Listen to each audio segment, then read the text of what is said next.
Hello, everybody. This is Fimpide News Network, and I'm host Daniel Dibaba. In today's program, I will present to you today's U.S. Foreign Affairs Democrats Committee hearing on Ethiopia. In today's program, I'll briefly comment on the U.S. Foreign Affairs Committee hearing that focused on human rights in Ethiopia. In the hearing, U.S. Special Envoy to the Horn of Africa and USAID's Deputy Assistant Administrator, Mr. Tyler Beckelman, respond to questions from the Committee on the State of Human Rights in Ethiopia and the U.S. policy on Ethiopia. They emphasize that Ethiopia is leaning towards Russia for political directions, but towards the West for financial support, and that Ethiopia is unable to pay is nearly $30 billion debts, $30 billion financial debt. Some members asked what the U.S. government is doing to pressure IMF to link its loans to the situation of human rights in Ethiopia. And Ambassador Mike Hammer said he was on a peace negotiations between the OLA, and the Ethiopian government in Dar es Salaam, Tanzania. He just came back from the negotiation last week. And he said he emphasized during the talks that there was no military solution to the conflict in Oromia and also in Amara region. So I will broadcast a clip from that meeting, but also have put the links in our description so that you can watch the full program on YouTube.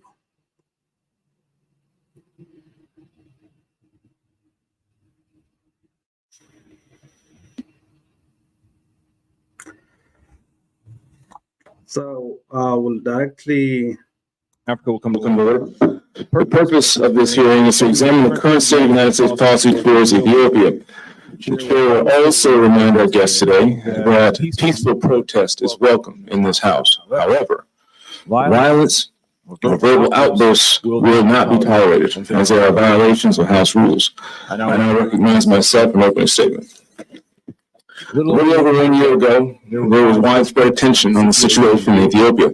A cessation of hostilities agreement was reached between the government of Ethiopia and the Tigray People's Liberation Front, bringing an end to the intense conflict.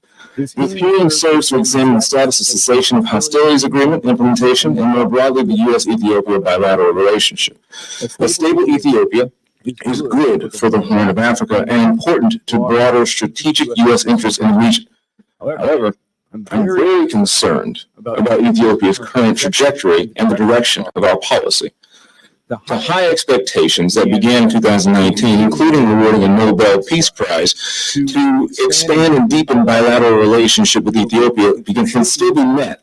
But recent challenges by leadership in Ethiopia and challenges including greater conflict in the region and global economic shocks have clouded Ethiopia's journey. In particular, the war in Tigray,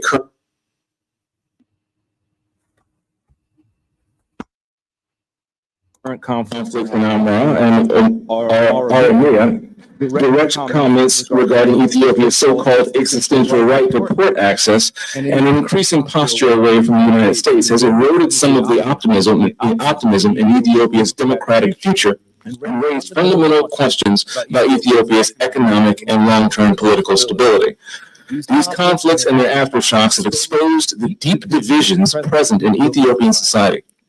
Eritrea's President Isaias Afwerki continues to undermine cessation of hostilities agreement as his troops remain in Ethiopia, troops that have committed massacres, rapes, and other human rights violations and atrocities. Meanwhile, countries like China and the United Arab Emirates have established extensive economic ties with Ethiopia, ties that increasingly are moving into political and security space. Reports widely indicate that weapon systems provided by UAE, among others, were a decisive factor in the Tigray conflict, and it appears that Ethiopia is leading an increasingly rapid regional arms race. Additionally, just 3 months ago, the government of Ethiopia accepted an invitation into the BRICS country grouping. Economically, Ethiopia is struggling with unchecked inflation, a severe foreign currency shortage, and a sinking credit rating. Without support from international financial institutions, it's expected that Ethiopia is at risk of defaulting on its nearly $30 billion in external debt. In this, and seemingly only this, Ethiopia looks west for our money and is relying on International Monetary Fund staff-level agreements to stabilize its economy. The American taxpayers are tired of being used, and we hope to have some of our questions answered here today. Beyond the Grand Ethiopia Renaissance Dam, which represents a critical piece of infrastructure for Ethiopia to reach its developmental goals, it's really hard to see other areas of optimism. The United States had to suspend life-saving humanitarian assistance for 5 months this year because the government of Ethiopia's complicity in a food aid diversion sham. Last week, negotiations with the Oromo Liberation Army once again did not conclude with an agreement, while the conflict in Amhara has not even reached the negotiating table and still simmers. Implementation and suspension of hostilities agreement in Tigray remains incomplete, and no justice has been served for those brutalized by what some have called the deadliest conflict in the 21st century so far. Last December, just 1 month after the cessation of hostility agreement was signed, and 11 months after Ethiopia's AGOA eligibility was rescinded for gross violations of human rights, Prime Minister Abiy Ahmed was invited to Washington, D.C. to attend the Africa Leaders Summit. The hearing title is about the promise and the peril of U.S. policy toward Ethiopia. And if I'm being honest, it's increasingly difficult to see where the promise lies. I thank the witnesses for appearing today and look forward to their testimony. Chair, now recognizes Ranking Member for a statement. Thank you, Chair James and Ambassador Hammer, Deputy Assistant Administrator Beckelman. Thank you so much for testifying before the subcommittee today on the state of U.S. policy towards Ethiopia. Ambassador Hammer, it's great to see you again after welcoming you in San Diego this summer to host the Ethiopian Diaspora Peace Conference and hear the perspectives of different Ethiopian diaspora communities so we can work together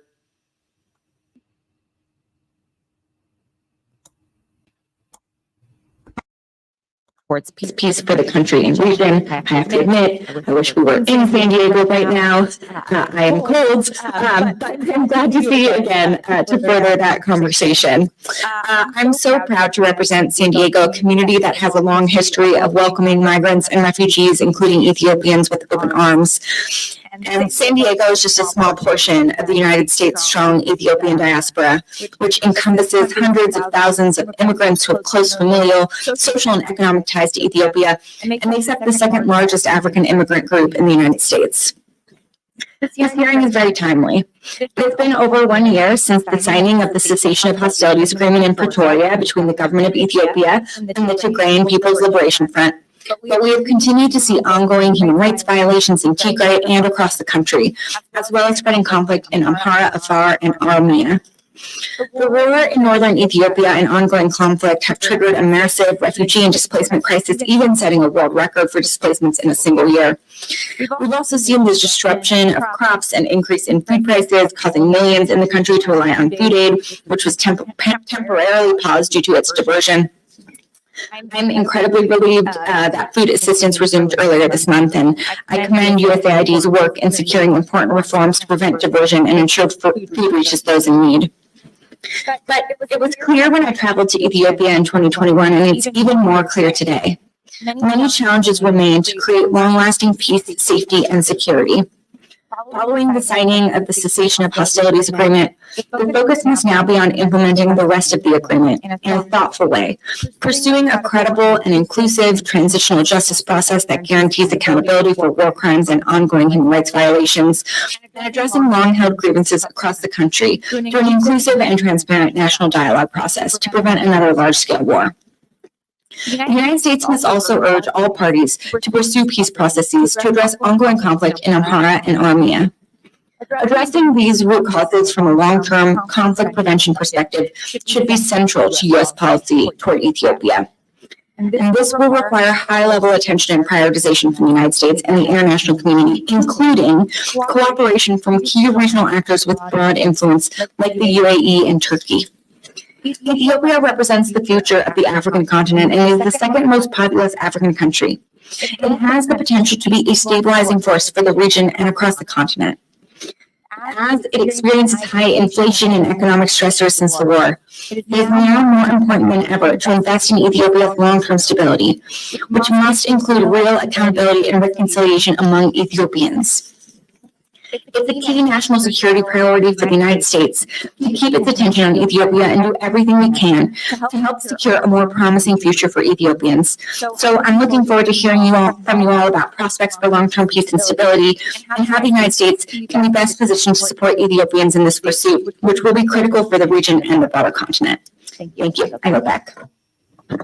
Thank you very much. Other members of the committee are reminded that opening statements may be submitted for the record.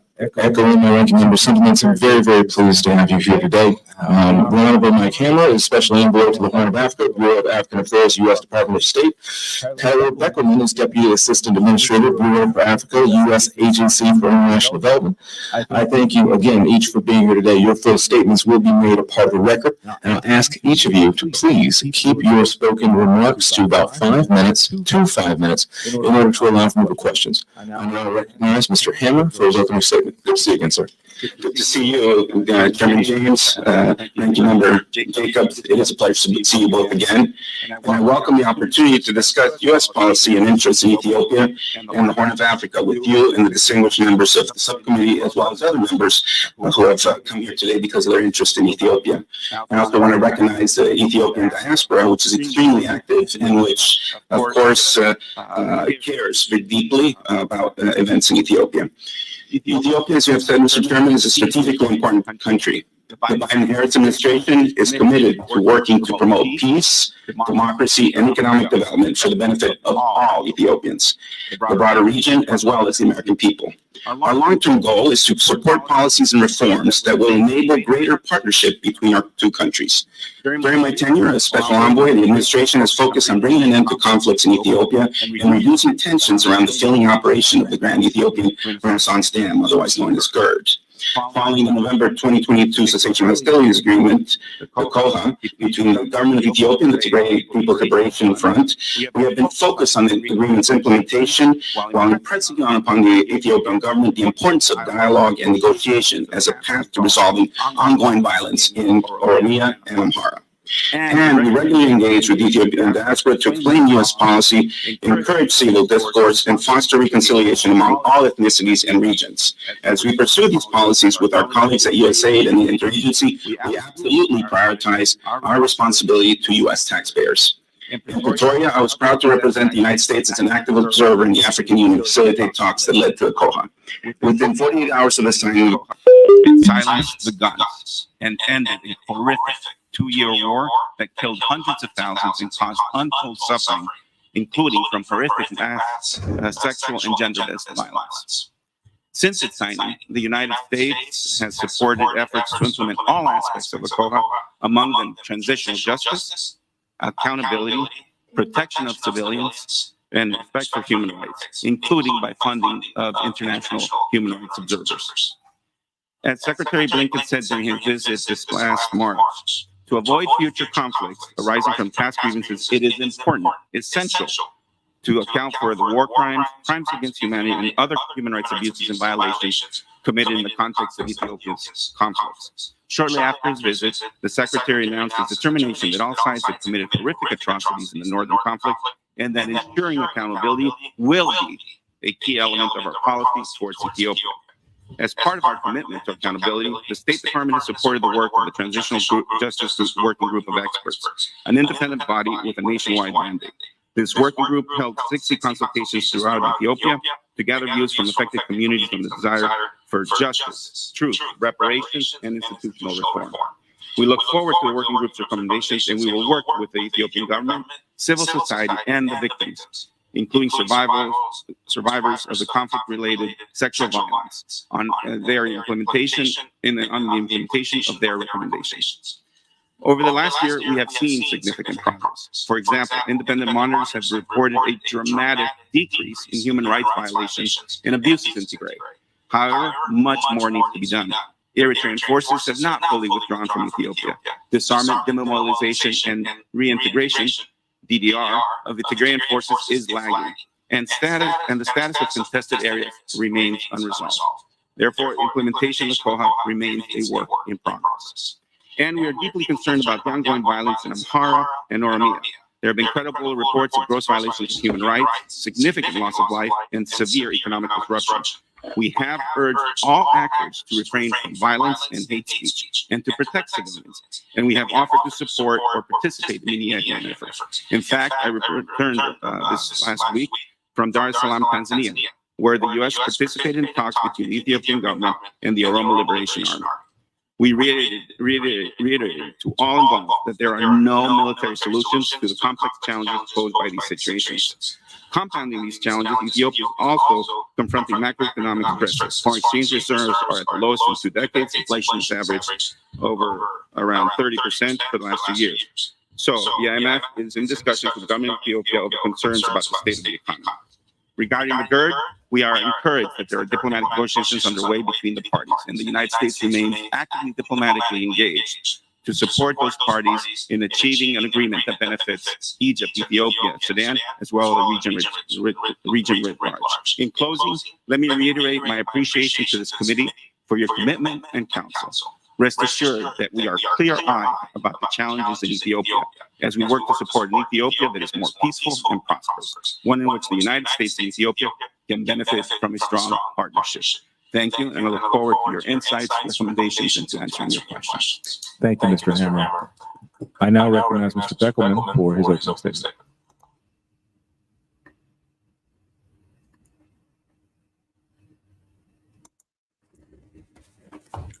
So in this brief program, I just want to highlight what has been discussed and what are the sticking points from this meeting. Concerning the conflict in Oromia, Ambassador Mike Hammer said he participated in the negotiations in Dar es Salaam, Tanzania, and he emphasized that there is no military solution to the conflict. And he said he urged both sides to find a peaceful solution to the conflict. And when it comes to conflicts in the Amhara region, the chairperson, Mr. James, also stated that there is an ongoing conflict in the Amhara region, and that has not been brought to the negotiation table yet, and it's simmering and it's ongoing right now. And there was a lot of emphasis on the war and human rights violations that happened in Tigray over the last 2 years, and the situation of the human rights situation in Tigray at this moment after the Pretoria Accord. And they emphasized there was a lot of development, a lot of improvement. Humanitarian organizations have been allowed to enter into Tigray, and but still they emphasize that the human rights abuses and the fatalities that happened in Ethiopia over the last few years has no comparison in the world. They even compared it to Gaza and emphasized that the war that happened in Ethiopia over the last few years has killed more people than in Gaza. But they criticized international media for not emphasizing what has happened in Ethiopia. But there has been a continuous daily reporting on the war that's happening between Israel and Palestine. There is a lot of emphasis on that. But when it comes to what happened in Ethiopia, there was no adequate emphasis. So there was a criticism of international media as well as the countries and policymakers concerning their reaction to what has happened in Ethiopia. And some of the members asked Ambassador Mike Hammer and the USAID's Deputy Assistant Administrator Tyler Bickelman, and concerning whether there is a pattern of human rights violation that's going on in Ethiopia.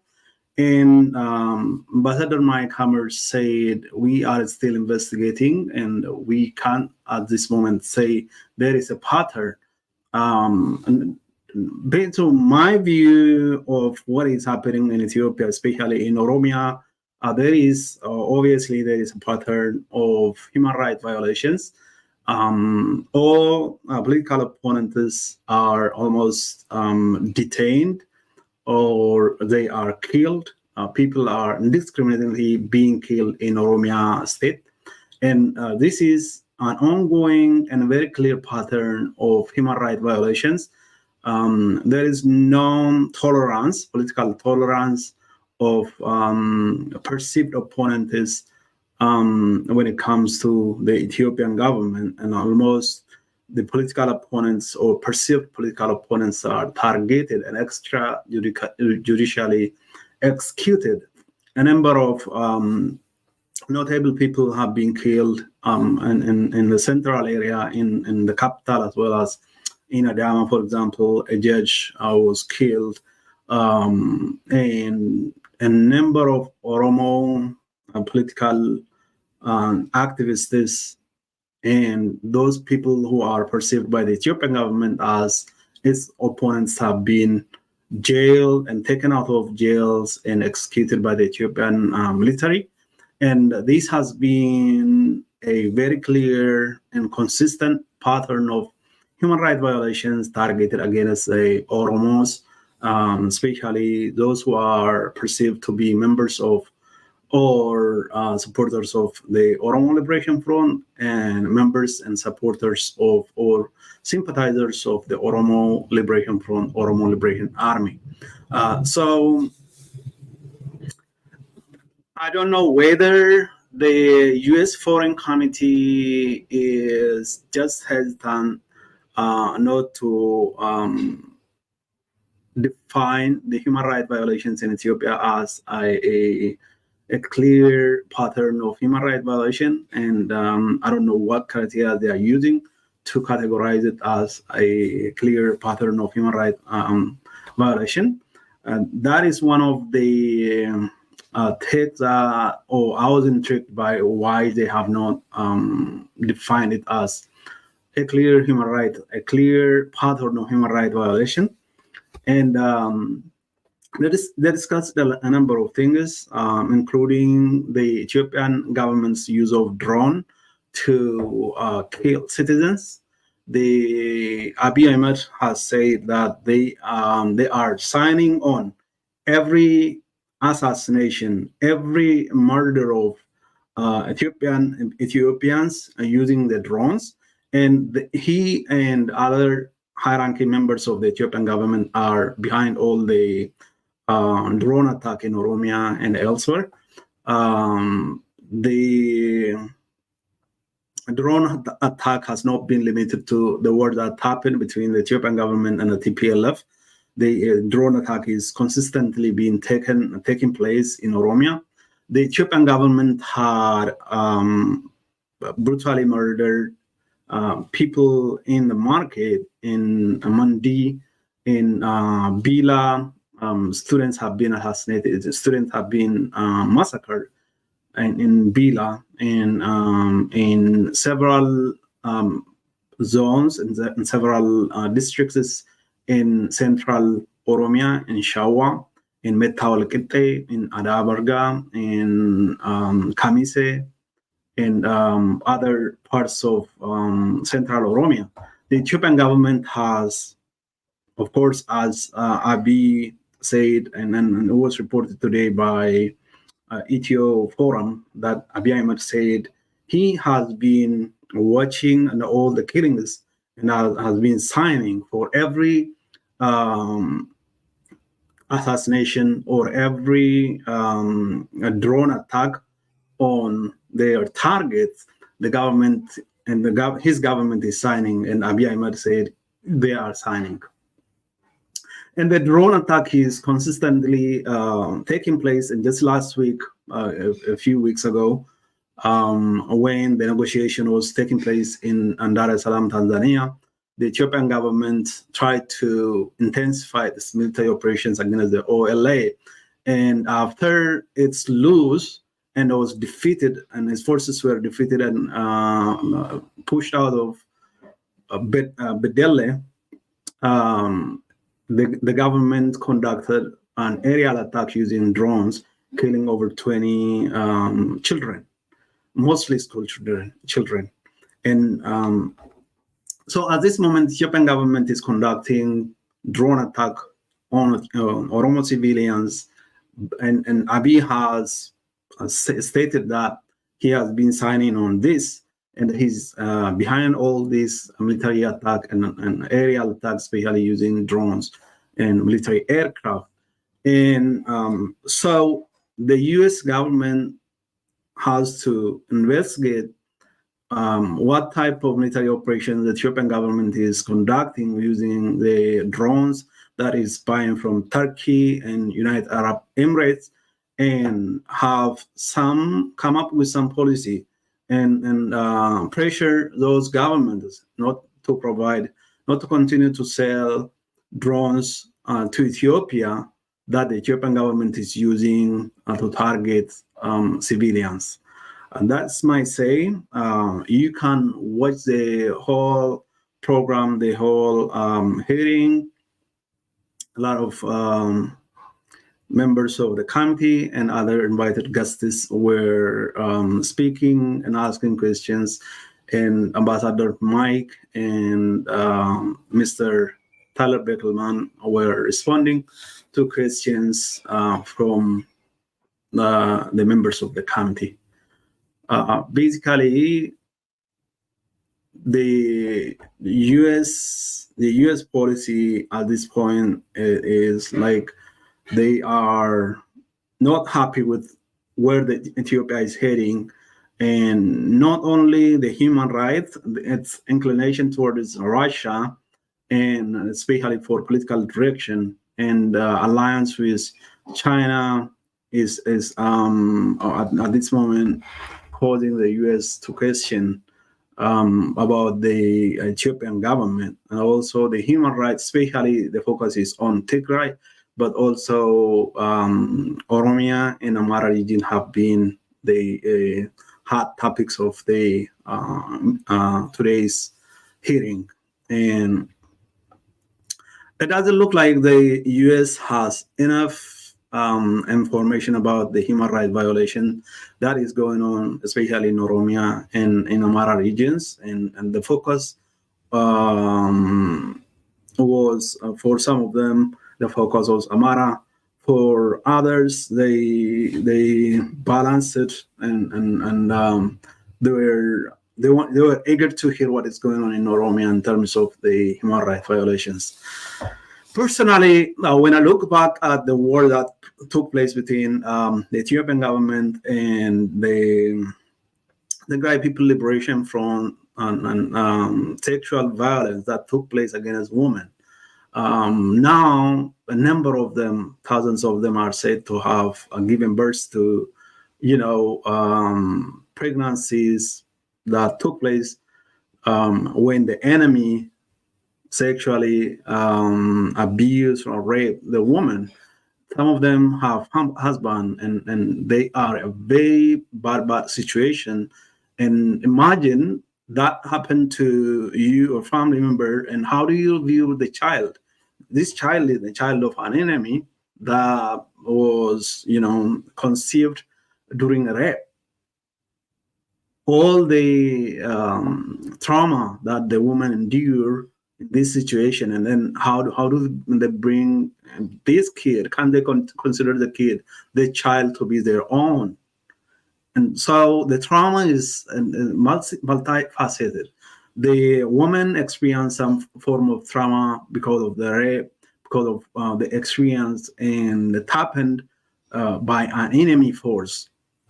And then when it comes to the children who are the product of all this violence and rape, they now don't have a father and a father figure in their life. And their mom have that trauma, that experience that she endured at the hands of an enemy force. And so the children and the women are going to deal with this for the rest of their life. Some of them, the husband has to come and discover what has happened, and they have to leave. And all those experiences are really harrowing. And I don't know how a healing can be brought to the people who have endured this. And rightly, the U.S. is focusing on Tigray, but in Oromia and elsewhere, similar things are happening. The Ethiopian government forces are conducting the same thing. There is a daily killing of citizens for no reason. If the Ethiopian government was willing to answer political questions according to the constitution of the country, no war could have taken place. But the Ethiopian government is not willing. A dictator has come into being, and they want to, protect their power indefinitely by force, by military force. And I think today's hearing is a positive event. We'll see if U.S. will do some stuff based on their findings from today's testimony from Mike Hammer and Tyler and the rest of the committee members. You can listen to watch all the proceeding.